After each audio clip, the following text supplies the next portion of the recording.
Hello and welcome to the Stars of Comedy. I'm Akriti Tyagi, an extremely talented actor and a theatre artist. Our guest for today boasts of close to 100 films to his credit. Please welcome Rajpal Yadav.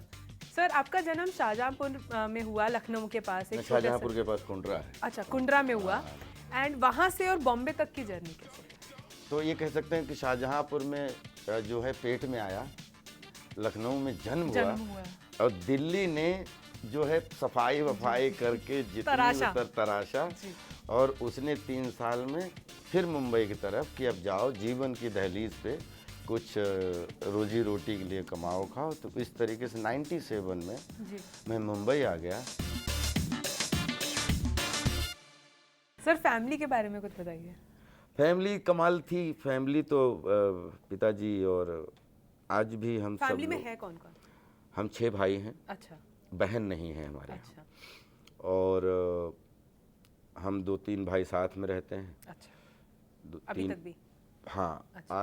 आज हमें 25 साल पहले की बात है, एक बार माता जी ने ऐसे बोल दिया था पिताजी ने कि पूरे साल अगर आप अलग पूरी दुनिया में कहीं घूमो, लेकिन होली दीपावली अगर सब बेटे साथ में होते हैं, पूरा परिवार साथ में रहता है तो बड़ा अच्छा लगता है। तो माँ का भी खूब मन लगता है। तो उसी दिन से हमने अम्मा जी को बोला कि आज आगे पता नहीं है लेकिन कोशिश करेंगे कि जो है अम्मा और चच्चा, हमारे पिताजी जो हैं, पिताजी नहीं बोलता उनको, पापा नहीं बोलता, चच्चा बोलता हूँ। अच्छा। और अम्मा बोलता हूँ। तो अम्मा और चच्चा के साथ, दाऊ जी के साथ, बड़े भाइयों के साथ में आज सब मिला के लगभग 24-25 लोग हैं और 24-25 लोग और थोड़े से साथ में काम करने वाले, तो 10-20-50 लोगों के साथ में पूरा परिवार यूपी, पश्चिमी यूपी है शाहजहांपुर में, और उधर रहता है, हम इधर। और कुछ भी अलग नहीं है, जो राजपाल का है वो सब गांव का है और गांव में जो कुछ भी है वो सब कुछ अपना है। एक चूल्हे का जॉइंट फैमिली, सब एक दूसरे के टच में है। किसी की पर्स कोई उठा के कहीं भी खर्च कर सकता है, कहीं कोई दिक्कत नहीं। और पिताजी को ना नाटकों की जानकारी, ना पिताजी को है किसी फिल्म की जानकारी। पिताजी ने, मुझे नहीं लगता कि कभी अपनी तरफ से लाइन में लग के टिकट लेके कभी सिनेमा देखा होगा।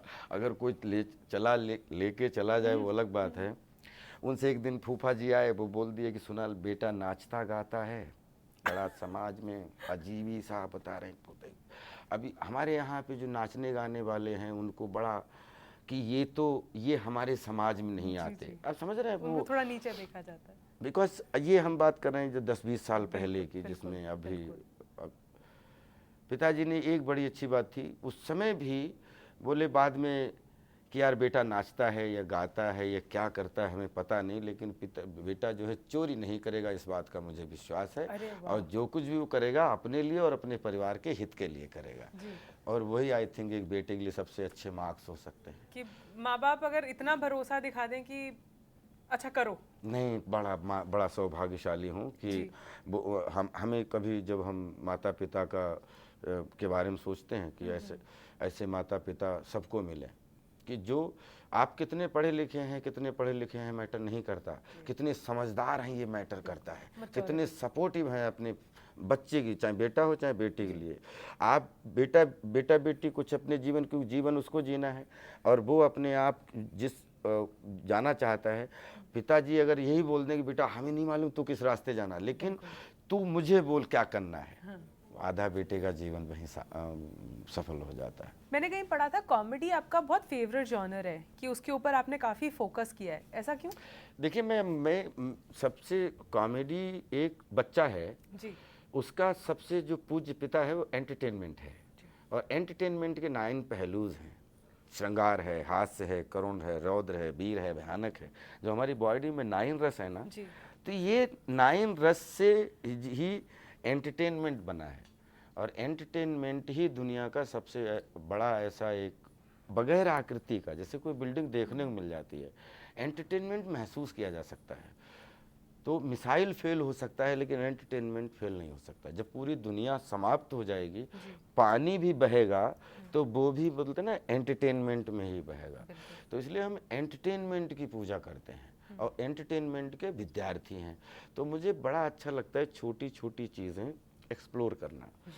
और चूंकि एंटरटेनमेंट किस लिए किया जाता है, मुझे ऐसा लगता है कि हमारे आपके ऐसा कम्युनिकेशन हो जिसमें आपको खुल के हंसी आए, क्योंकि आप देख रहे हैं कुछ अपने आप को फ्रेश करने के लिए। जी। तो मुझे इसलिए कॉमेडी एक ब्रांच है जी। और मुझे बहुत अच्छी लगती है। आपके अंदर से बड़ी नेचुरली निकल के आती है कि जैसे वो कहते हैं ना, comedy is a serious business, This is but अब वो serious business. सीरियस बिजनेस को जिस तरह से निभाते हैं एक स्टेज के ऊपर। अगर कॉमेडी फिल्म देखने जाओ और 15 मिनट में सर में दर्द हो जाए, उससे बड़ी ट्रेजेडी कोई नहीं है। और कोई अच्छी सीरियस फिल्म देखने जाओ और उससे 2 घंटे बैठ के देख लो, तो भले सीरियस एंटरटेनमेंट हो, लेकिन उससे बड़ा कोई फिर मनोरंजन नहीं है। बिल्कुल। और मुझे क्या लगता है ना, कॉमेडी एक कॉमेडी ना या तो आपको 100 मार्क्स देती है, हाँ। और या आपको 0 देती है, और वही थ्रिल सबसे अच्छी है। कॉमेडी में किक मिलता है, बाकी किसी चीज़ में किक नहीं, पता नहीं लगता 33% मार्क हैं कि 40% है कि 60% है।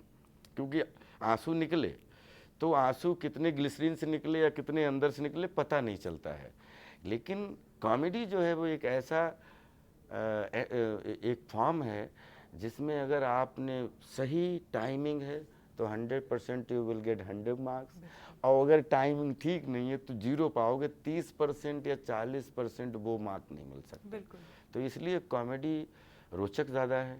और आज की डेट में जहाँ पूरे वर्ल्ड में इतना टेंशन, हर जगह जहाँ पे लोगों की अभिमान की लड़ाई है, लोग आज की डेट में ईगोइस्ट, जहाँ पे हम प्रोग्रेस बहुत कर रहे हैं, लेकिन जिसके पास 9 ओडी हैं वो भी ऐसा लगता है 40 गोली खा रहा है, और जिसके पास में सड़क उसकी मतलब कार है वो भी टेंशन दिख रहा है। तो ऐसा नहीं लग रहा है कि ऐसे टेंशन भरे माहौल में अगर जहाँ हंसने को मिल जाए, वो चाहे सड़क हो चाहे सिनेमा हो, वही सबसे अच्छा माध्यम है।